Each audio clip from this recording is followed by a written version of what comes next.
Welcome to this episode of the Corporate Ball. Today we're here with Christian Hale. Thank you for joining us. Thank you so much. Let's jump straight into it. Mhm. For those who don't know you, who are you and what have you done?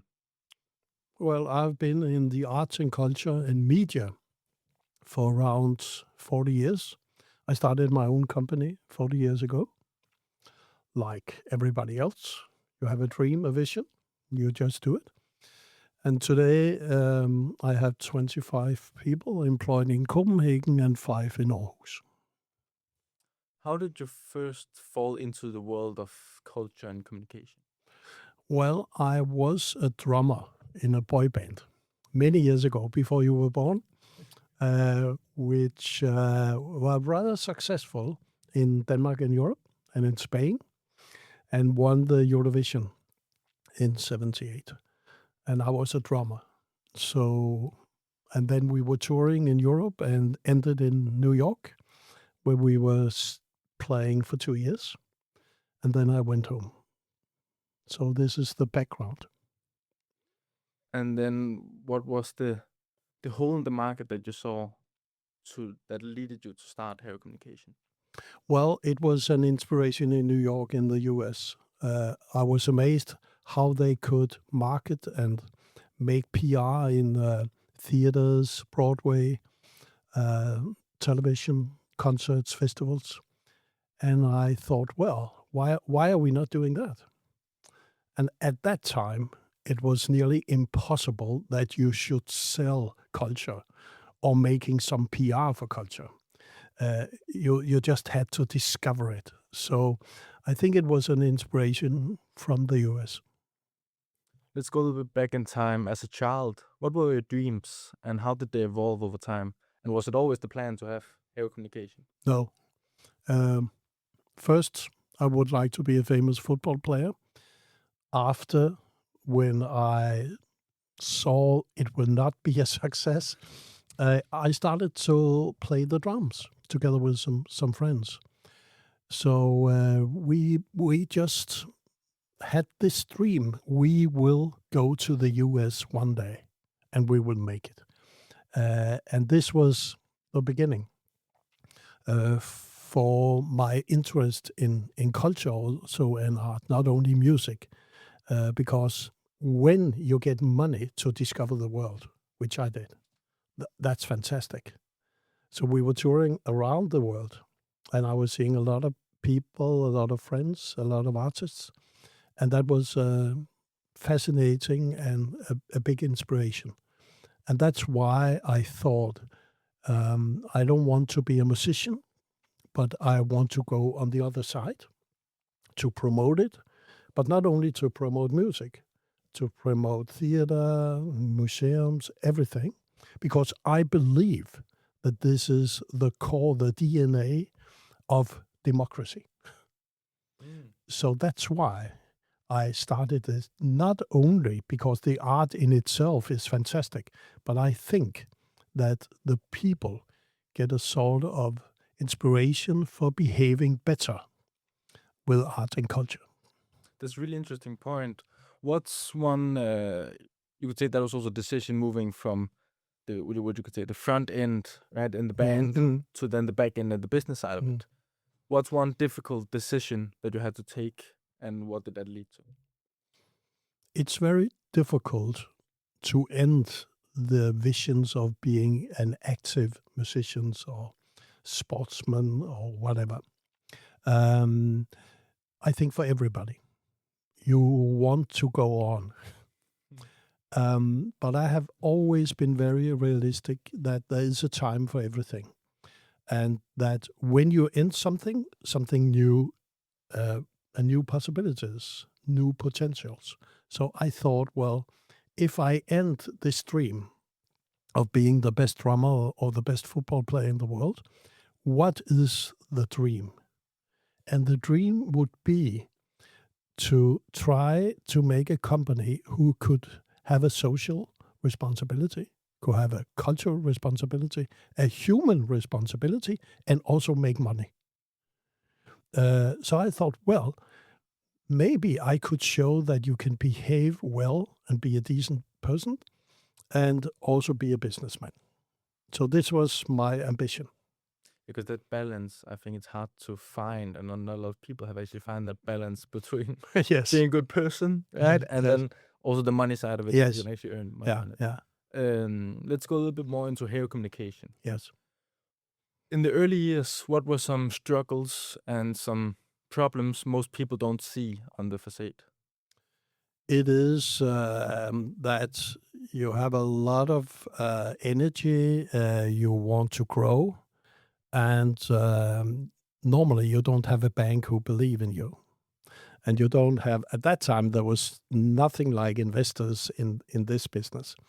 And by the way, I don't think culture is an area where most investors are looking, because there's not a lot of money in it. But there was a struggle to earn enough money to survive. And when you grow, you start to get your first or second assistant, and you have to pay them a little.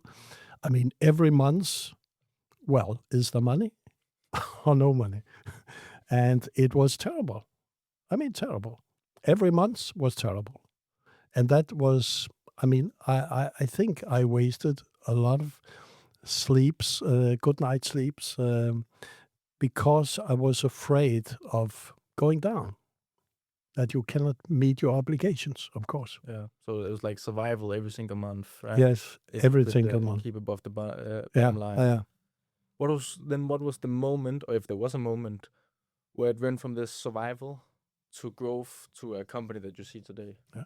It was, there was a very big event in Denmark in 2001, where we had the Eurovision Song Contest in Copenhagen in Parken, the big stadium, football stadium, with 50,000 people, and I was hired for this event, and I had the responsibility for the funding, the sponsors, and the 1,500 press people, and this was the big moment. And after that, I made a company. Before that, I was just myself and some assistants.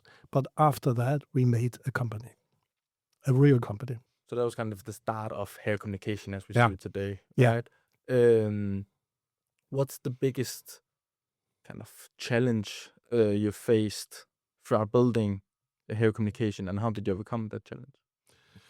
There's been a lot of challenges because I've had the opportunity to make a lot of big events, also international events. The Hans Christian Andersen 200-year celebration, which was a worldwide event. The Eurovision, the Michael Jackson King of Pop concerts in Scandinavia, Whitney Houston. A lot of these things are very complicated and should be handled with a lot of care and discretion. So there's not one single obstacle, but just you have to learn that growing from a Danish company to work in Scandinavia, the Nordic countries, to work in Europe, and to work with international, very famous artists. There's a big difference from Danish artists to international artists. So I think I had to learn just by working and growing. There was not something where you said, "Well, I have to, well, foresee this event or do this." You just have to go and do it, and then you learn. Yeah, so learning by doing. Learning by doing. Can All you the take me time. through the process? So now you name some huge artists and names. Can you take me through the process of getting, for example, Michael Jackson or the Whitney Houston concerts and promoting them, and also the process of how did why did they choose hair communication at that Yeah, point? yeah. At that point, you didn't have the internet and online ticket sale. It was there, but it was not huge. So I thought with these big international artists with a big fan groups around them, why don't make a sort of event out of the start of the ticket sale? And everybody said, why? You just sell the tickets online.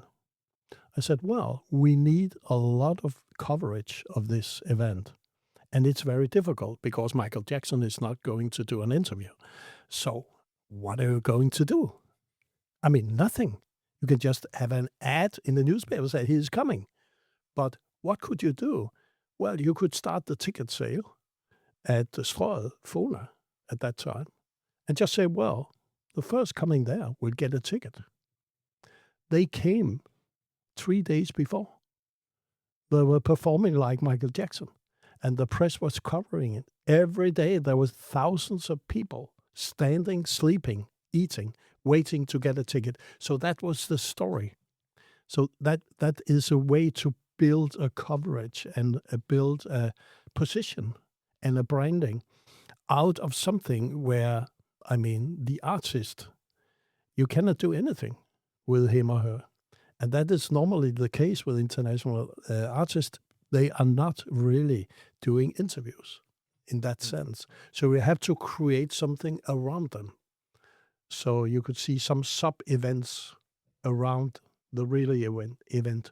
So this was the mindset of doing this, and that was highly successful. Michael Jackson sold out not only one stadium, 50,000 people, he sold also, number two, 55,000. So that is, I think, still a record in Denmark. So he sold 110,000 tickets. And I think one of the reasons was that we were able to create this events. So you create almost like a universe around. Yeah, you have to do concert, that. right? Yeah. And some sub events to kind of promote the main event. Yes. This is a very smart way of doing it. Yeah.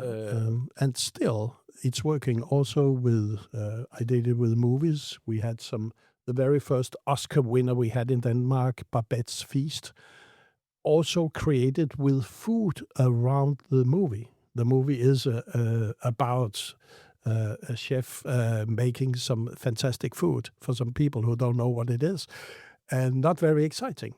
But the way of promoting this movie was to serve the food they had in the film, a superb dinner, and that created a lot of media coverage also. So the mindset is still working, and I think you still have to do it.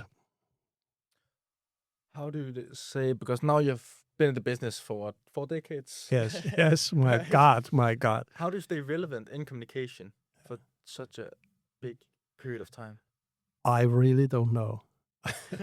I think it's a miracle. When I think, well, where the hell get 4 decades? It's just, when you read it, I cannot believe it, because it just go like that.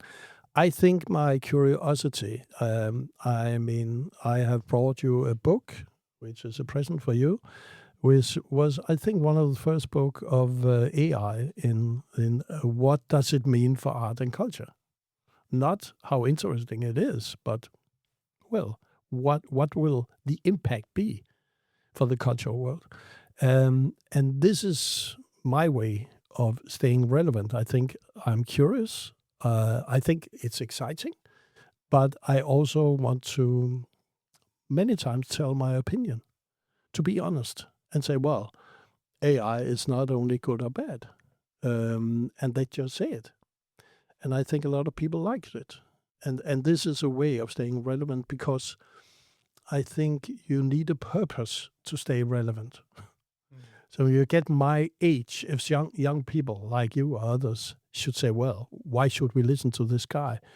It's because he's curious and he has a purpose and he has some strong values. Otherwise, why? Yeah, why would you do that? Yeah. And also the adapting. I also go a lot into that always adapt to the times. Yes. Right? And not stay in the... Of course. And you have to adapt to the time now, but also to the future, tomorrow. Because I think it's very important that we think about, what about 5, 10 years?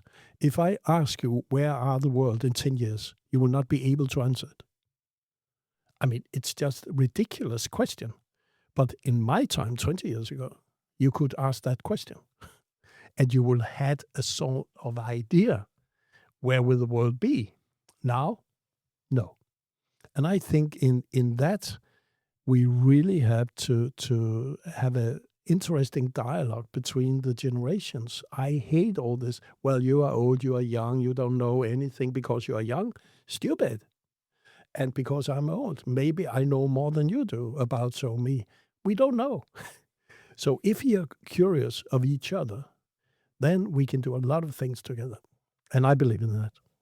You also believe in that instead of being closed Yeah. towards others, right? Yeah. Open-minded, Yes. curious in each other and the world. Yes. Um, let's go a little bit into some of the books, because one of them and one of your key principles, as I know, is visibility equals existence. Yes. Right? Yes. What does that actually mean? It means, the book is from 2004. So it's before the world we see today. At that time, I really think still, if you're not visible, if you're not really visible, you don't have a business, you don't have an existence, you cannot make a living if you're not visible. And that was a very hard thing for a lot of people in 2004 when this book came out. They didn't agree with me. But I said, well, you have, as an artist, it doesn't matter what you are, you have to make yourself visible, you have to market yourself, you have to sell, and you have to like it. You cannot just say, well, I have to do it because it's necessary. You need to go into this and say, how can I make myself visible? In what way? With which value? Which are my identity? My visions, my dreams? And you have to communicate it. So visibility for me is communication. And communication is to share. Yeah, you need to share it, Yeah, else nobody will see it, right? Nobody will know. Exactly. So Yeah. this was my idea with the book, and it became rather famous. I mean, everybody is saying still visibility Yeah. equals existence. So, and I think today, if I had to make the book, I would still have this phrase. And in today's world, also back to the visibility equals existence, the world is flooded with content and noise, especially now with social media and AI. How do you stay visible in this day and age? Well, there's no clear answers. Right now, you can see that social media, I think, will in importance go down slowly because it's just a marketplace. And TikTok, it's just a marketplace. It's still, of course, important. So you have to be there, of course, otherwise. But what about tomorrow? Which platforms will arise now with AI? I think completely different. Maybe there will come a lot of European platforms and not only American or Chinese. And how will they look like? What will be their point of existence? I really can't tell you right now, but I know that in 5 years, if we are sitting here, we have some other platforms that Instagram or Facebook, they will be called something else. And we will use them, and there will be a lot of people on them. I still think that the way of communicating to each other, like we do today, through technology, will be there, of course. It will be part of life, integrated in our life. But I don't think necessarily we need this phone. Maybe we are just talking with each other through tens of thousands of kilometers. I mean, why do we need this? Yeah. I believe that in the future, there will be a totally different way of communicating than we see today. I think the platforms we are doing it totally different. And I think that the human communication physically will be utmost important in a world which are very digital. So I think that what we are doing now will in the future be so important and have the greatest value when we are doing this. Because I also think most of my, because people could also say, why don't you do the episodes and podcasts on Zoom meetings? Yeah. Like many people do it on online, and also meetings in general. Why don't you do it online? But I don't think it has the same impact as one-to-one. No. It's a whole different thing than Zoom. Like Zoom, it's almost like you're talking to a robot. You don't know who you're talking to. Exactly. Whereas to person, it's a whole nother feeling. It's a whole nother Yes. way of communicating. So I also think if the future changes into that, it's more physically communicating, maybe even between countries and like over long distances, but it's still some kind of physical. I think so. It will change a lot. But it's so exciting. It is. And we don't really know what will come and how it will look like. But I think we should be very curious and participate in the dialogue about the future. Because I believe very strongly we also have now to have some rules and regulations about AGI and the quantum computers which are coming tomorrow. Because, I mean, they are so dangerous and they are so fantastic at the same time. So we need some regulations. Yeah, on this topic, what's your... You talked a lot about AI now. What's your opinion on AI in general?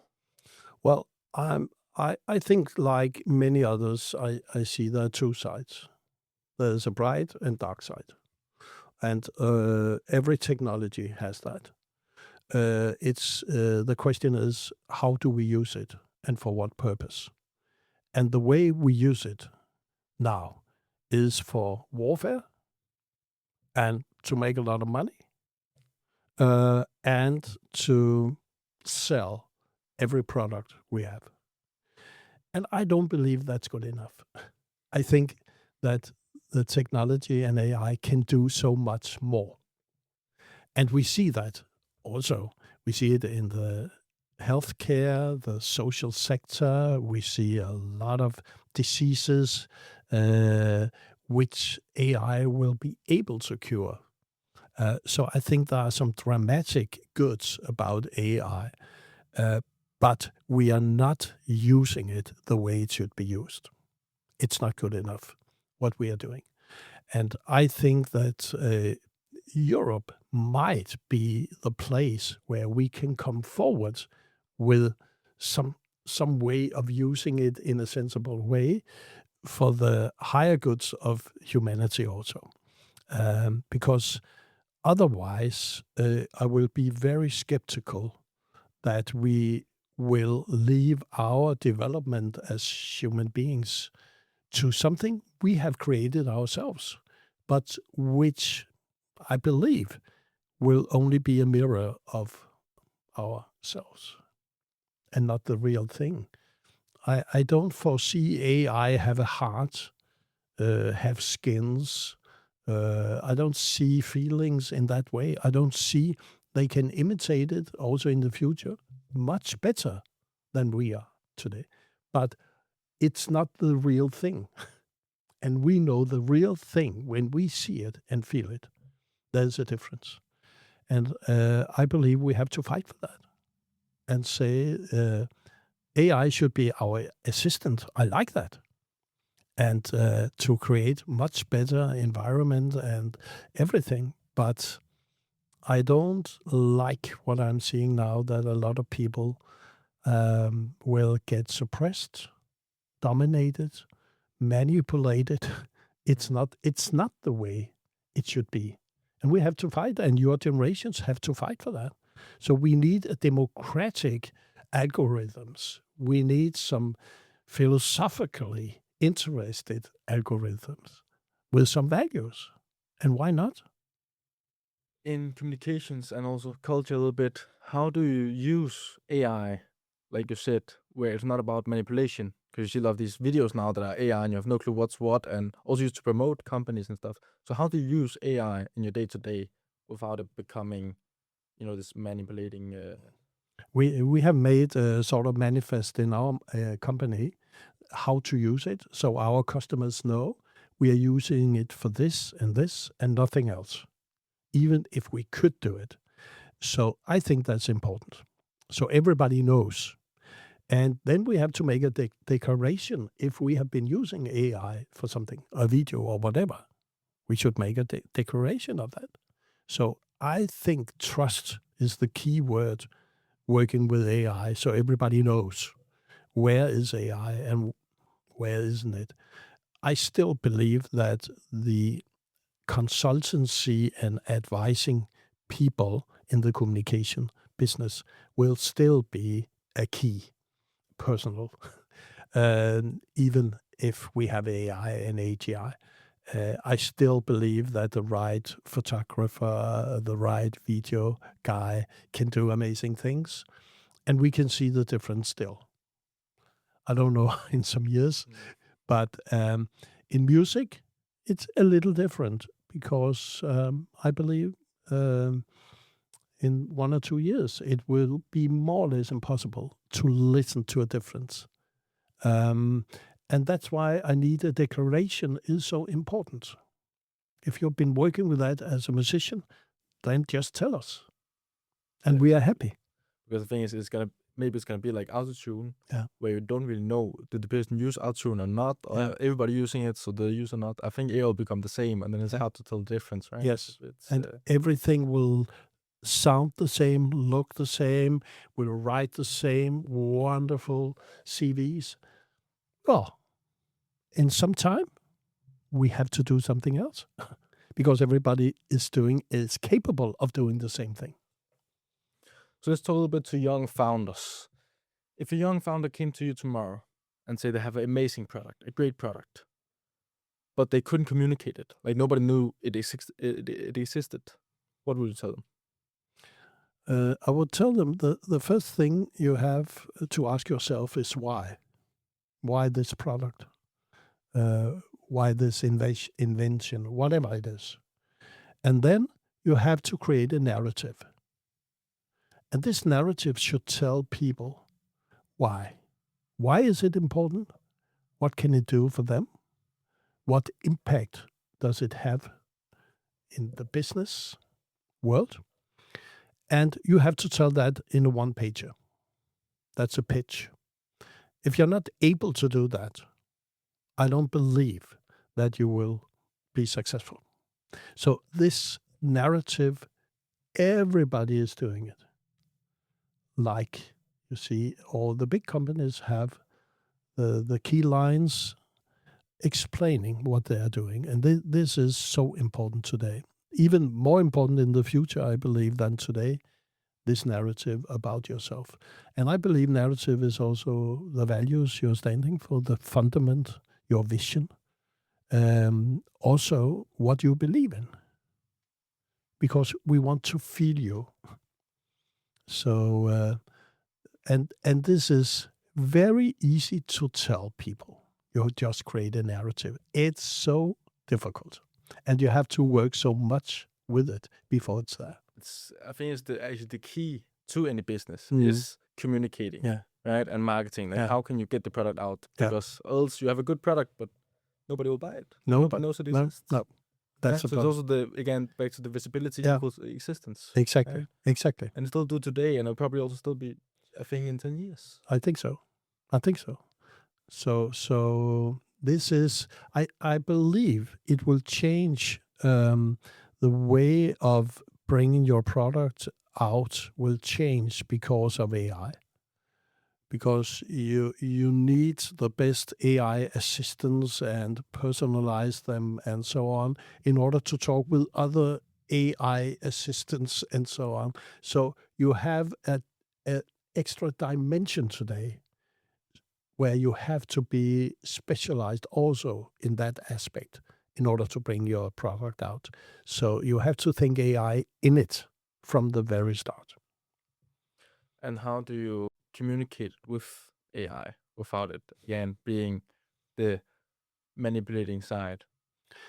I mean, I believe that there's a lot of ways you can communicate and use AI wonderful to create better visuals, better stories, better research, better background. But you need to have this urge of doing it because you want to make an impact, not only sell. Of course, you want to sell, but you also want to sell a good product. You don't want to manipulate a product. So I believe this is a key now, that you want something good on the market. It could also be some services you have, advising or whatever.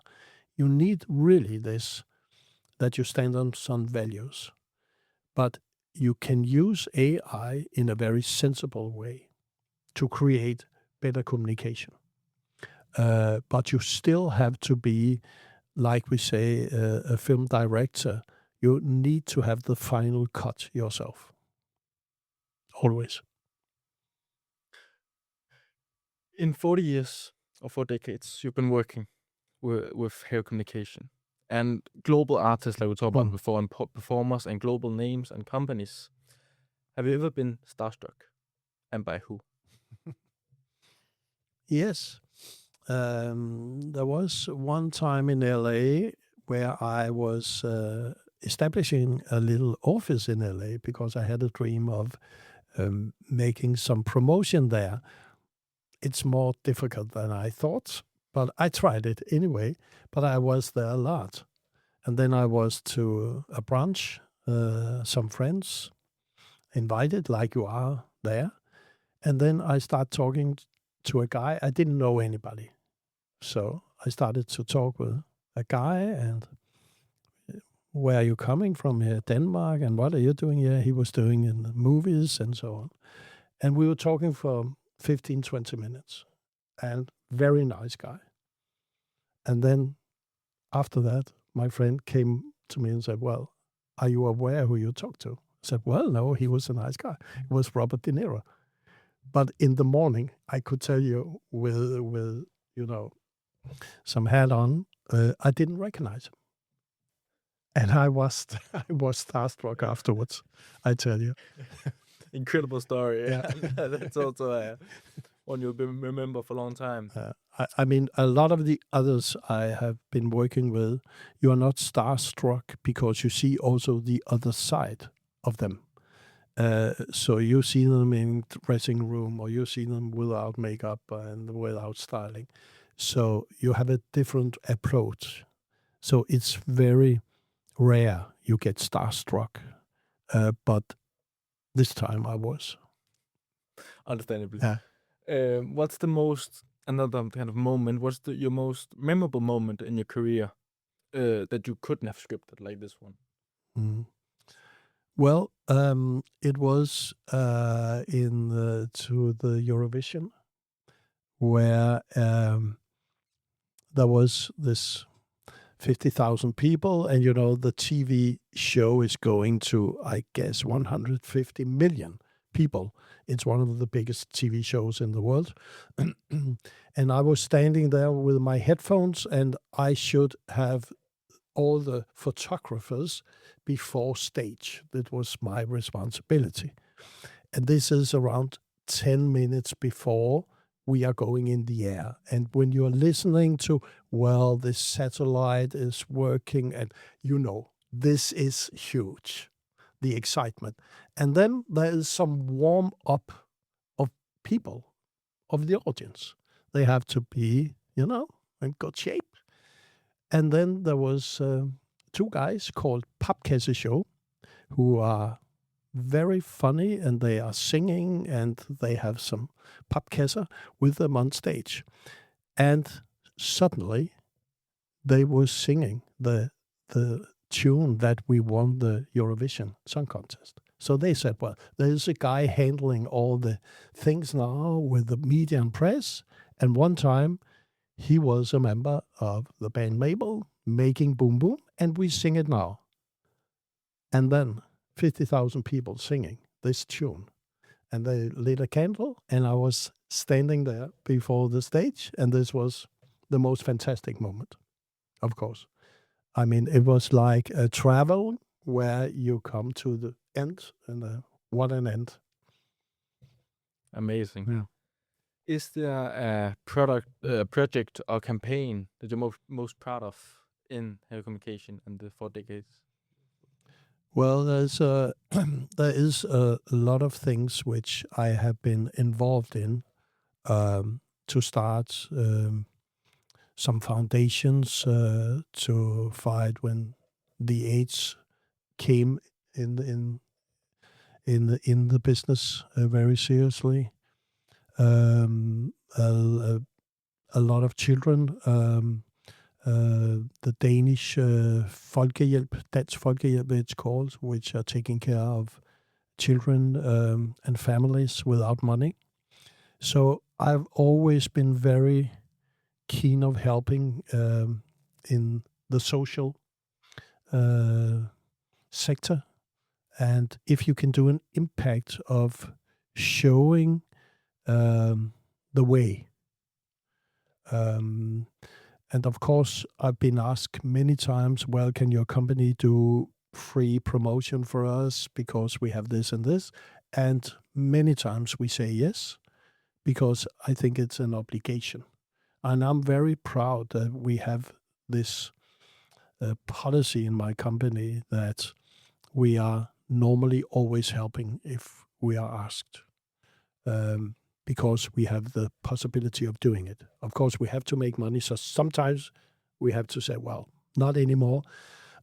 But I've been doing this for 4 decades to help. And the very first big event I made was the Rock for Africa concert, when we made the Danish version of it, also in Parken. With the Red Cross and humanitarian organizations.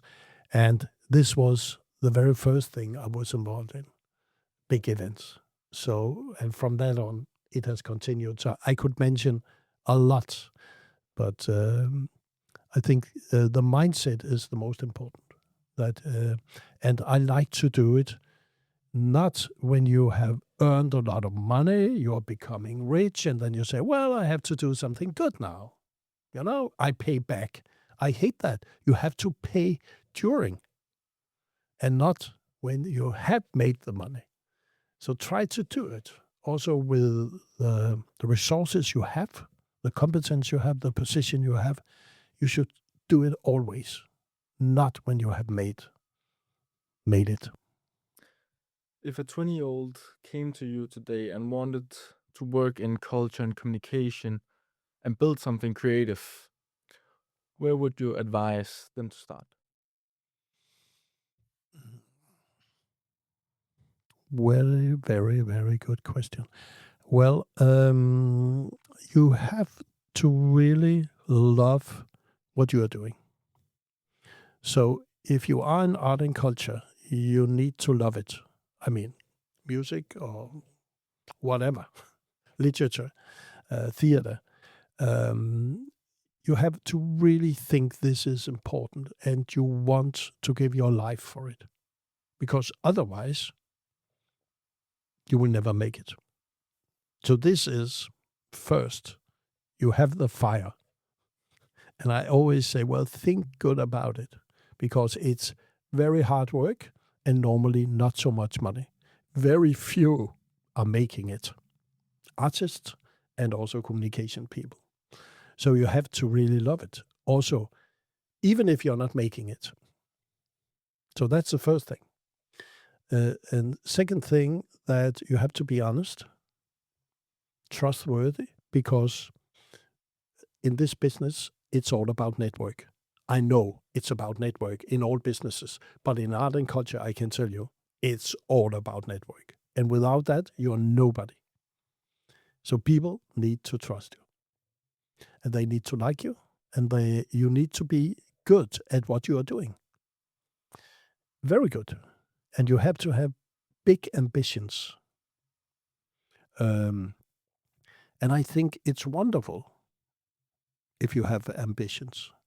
Otherwise, where is your motor? You need it. So I think this is the crucial elements. Then, of course, you have to be good, a good professional. You have to learn all the skills. But I think the fire and the ambitions and that you really want to make it. Normally you say 10% talent and 90% work. More or less true. You can do a lot. I know some artists with a very limited talent, to be honest, who have made a fantastic career. I know some promoters and managers, very limited talent. They have made it because they wanted it. They gave their lives to it.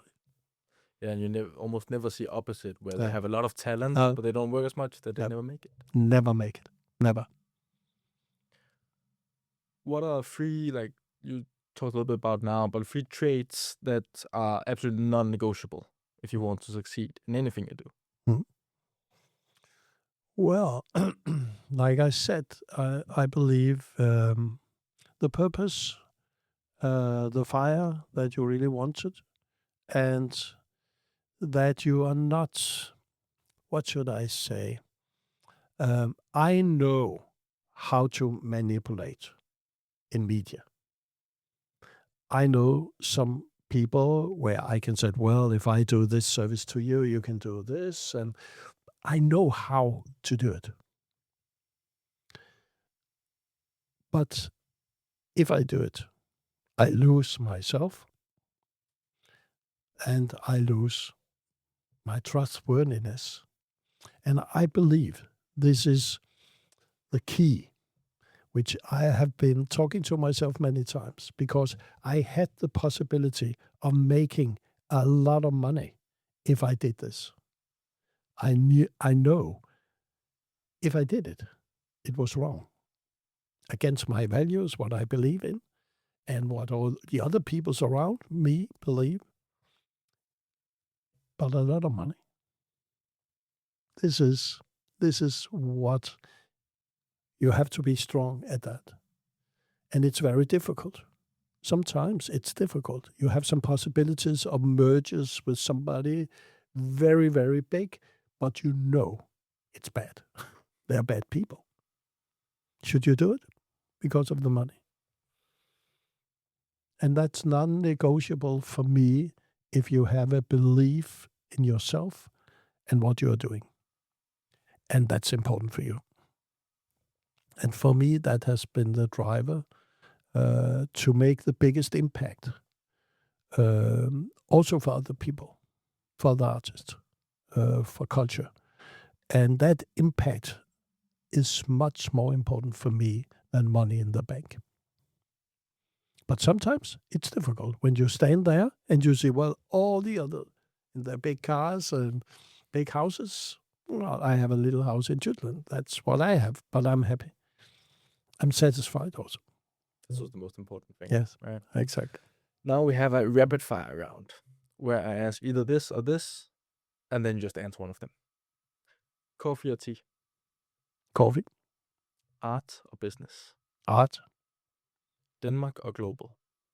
global, Quality or quantity? quality, Talent or network? network, Risk or stability? risk, Idea or execution? idea, Describe your entire career in one word. visionary. Finish the sentence. Success is. Success is to do meaningful business. And then we have the legacy questions, as I call them, the last 3 questions that I ask to everybody I interview. If you could have dinner with 3 people, dead or alive, who would they be? That would be Robert F. Kennedy. It would be John Lennon. And the last one, I think Robert De Niro. If you could be remembered for one thing, what would that be? He did his best. If you could give one piece of advice to a 20-year-old self, what would that be? Trust in yourself. Thank you so much for joining me, Christian. It's been a pleasure. A pleasure also being here. And remember, nothing is impossible. Exactly. Nothing is impossible.